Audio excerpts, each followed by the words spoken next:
লক্ষ্মীপুরের ঐতিহ্যবাহী দালাল বাজার খোয়াসাগর দিঘির পাড়ের সৌন্দর্য উপভোগ করতে আসা দর্শনার্থীদের ভিড়ে বখাটেদের উৎপাত বেড়ে গেছে।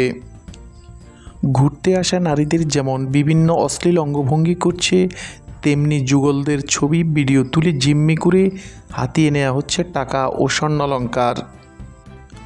বহু দূর দূরান্ত হতে আসা ভ্রমণ পিপাসু নারীদের সাথে যেমন স্থানীয় কিছু বখাটে অশোভন আচরণ করছে, তেমনি পরিবারসহ ঘুরতে আসা অনেককে বেকায়দায় ফেলে অর্থকড়িও হাতিয়ে নেওয়ার একাধিক অভিযোগ রয়েছে। এইসব বখাটেদের চিহ্নিত করে আইনের আওতায় আনার দাবি জানিয়েছে ঘুরতে আসা দর্শনার্থীরা। সামাজিক যোগাযোগ মাধ্যমে এক ভুক্তভোগী নারীর মুঠোফোনে ধারণ করা ভিডিও ভাইরাল হয়। ওই ভিডিওতে দেখা যায় উঠতি বয়সী 3 কিশোর মেয়েদের উদ্দেশ্য করে অশ্লীল অঙ্গভঙ্গি করছে।